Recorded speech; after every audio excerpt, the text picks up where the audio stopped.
Hello everyone, it's Bethany from Bethany Nichols and welcome back to this book nook. Hopefully you can hear me. We are at the local library because I've decided for this month there's not going to be a wheel because I just want to go to the library. I haven't done it in so long and pick out some titles, so I'm going to take you along with me. I'm honestly just looking for short books so I can catch up on my Goodreads and just books that really pique my interest.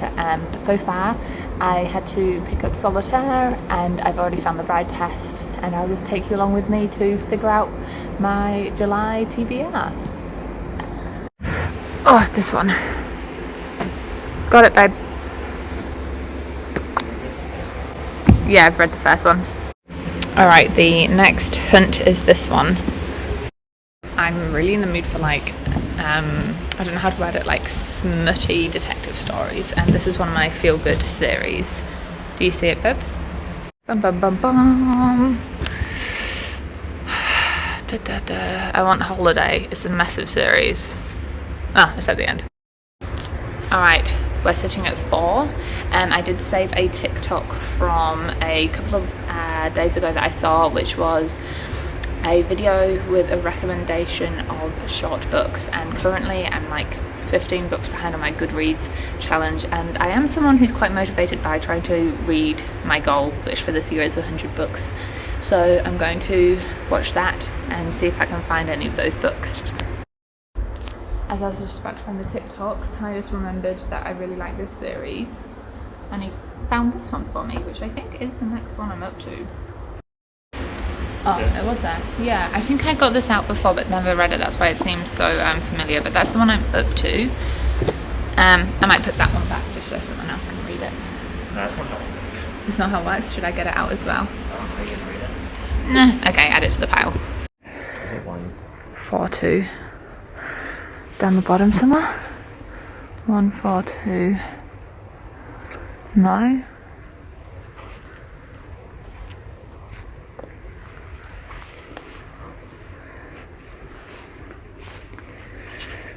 Oh, it's only 132 pages apparently. Oh, the one next to it, bud. Yeah. Okay.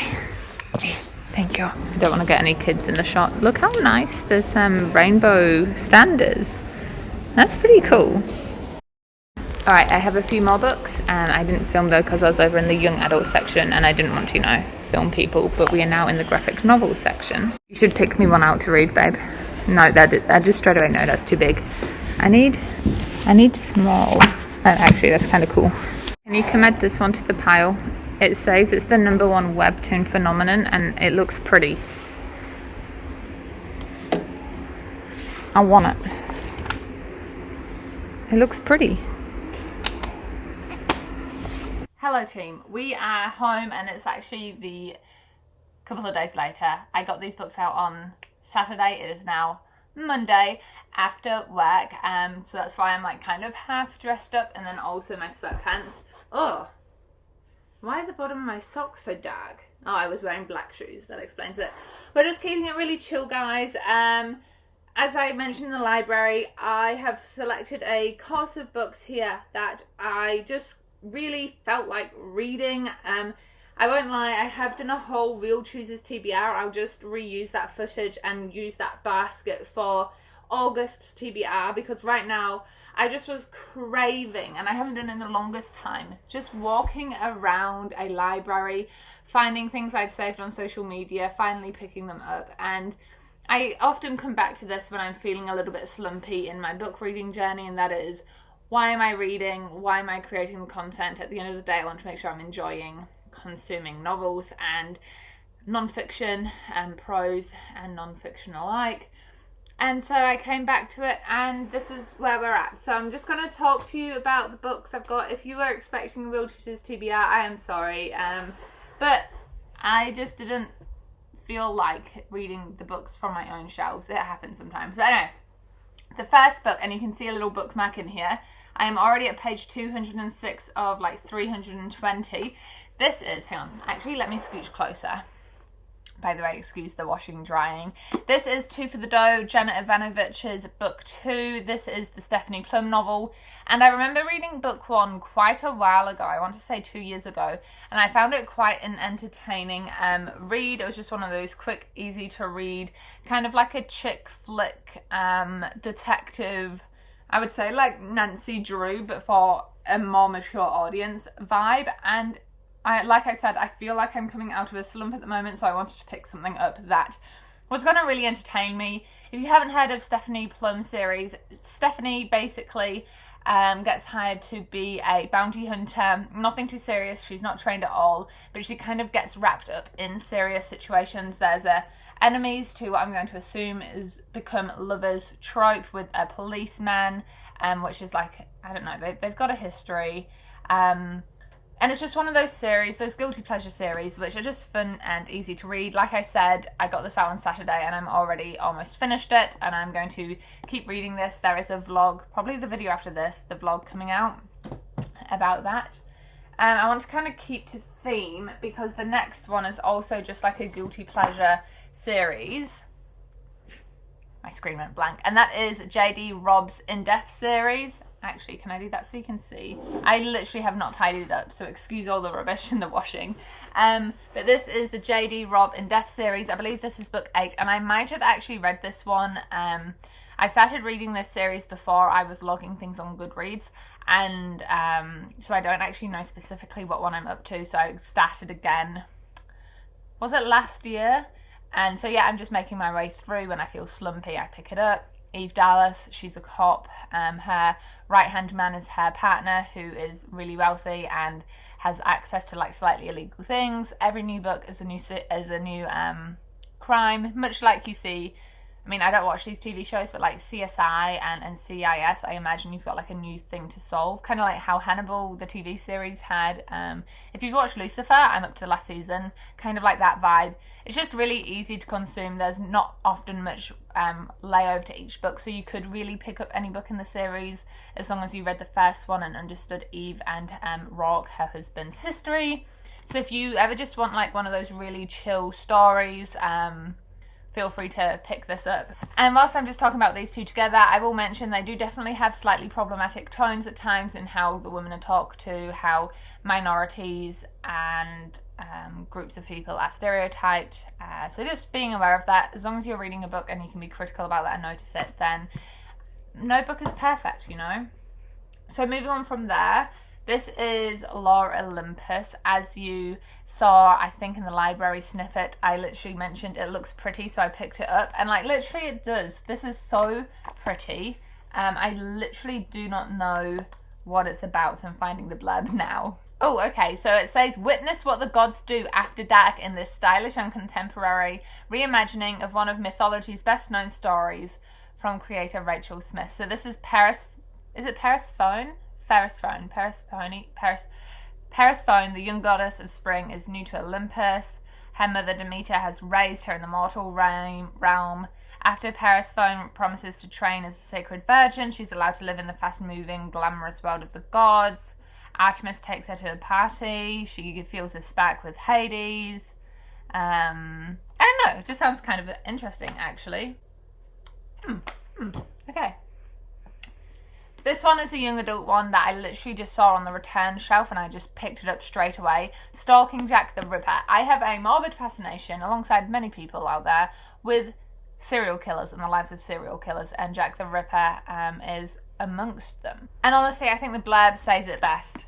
He murdered women in cold blood. He terrorized an entire city. He taunted those of us who hunted him down. But despite all these horrors, in the end, I couldn't deny it. I was the girl who loved Jack the Ripper.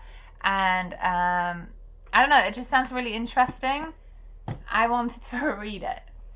Next up, this is the only book available from the TikTok video I saved about short books, highly recommended short books. I looked up every single book in that video on my library server, and either my library didn't have it or it was out, except for this one, The Myth of Sisyphus by Albert Camus? I am not gonna lie, I really want to look up some of the etymology of the word Sisyphus and see if it relates to syphilis, because they obviously sound really similar. Again, I actually don't know what this one is about, so let me learn. Okay, so the Myth of Sisyphus is a crucial exposition of existentialist thought, influenced by works such as Don Juan and the novels of Franz Kafka. The essay presents a meditation on suicide, the question of living or not living in a universe devoid of order or meaning. Oh gosh, this sounds very sad. Reaffirming the value of personal existence and the possibility of life lived with dignity and authenticity. Okay. He brings you out of despair with lyrical eloquence. Okay. Maybe, hopefully it won't be so sad. I did just finish reading,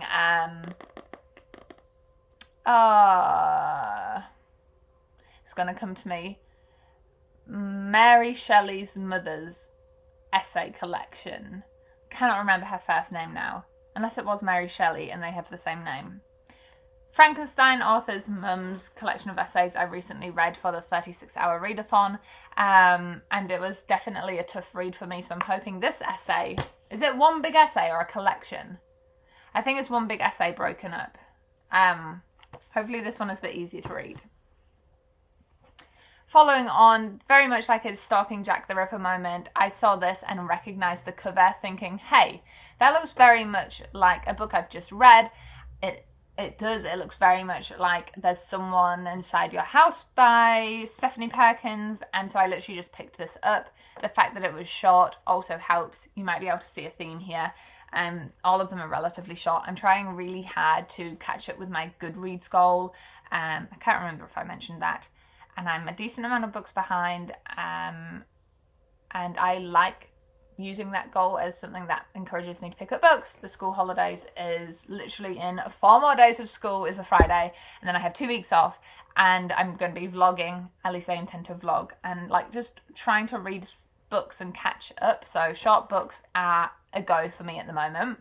So this is about Nina and Josie. They spent high school as outsiders, but at least they had each other. But now university and a 2,000-mile separation has presented them with one last chance to be together, a 3-day hike in the woods. However, a detour off trail leads them straight into a waking nightmare and then into something far worse, something that will test them in horrifying ways. I have no idea what to expect, but Someone Inside Your House had a really good suspense, drama, tense feeling to it, so I'm expecting this one to be quite similar. These ones I can keep together. I've already mentioned them multiple times in this, I was going to say in this series, no.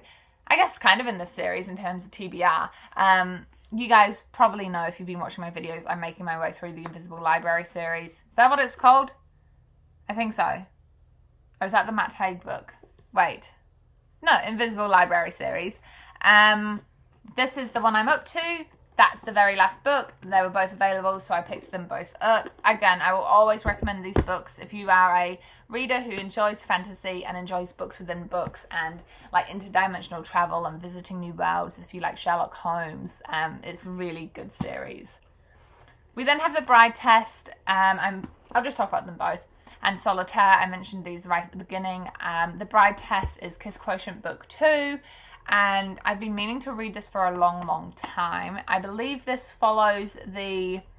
Yeah, so in the Kiss Quotient, we have our 2 main characters, and the male character has an autistic, I'm pretty certain, brother, and this book now follows that brother. His name is Kai. He's really trying to find a romantic person that he is interested in to help develop a romantic relationship. But he's really struggling, so his mother... driven to desperation, it says, takes matters into her own hands and returns to Vietnam to find him the perfect mail-order bride. It might be a dual perspective novel between Kai and the mail-order bride, which would be quite interesting.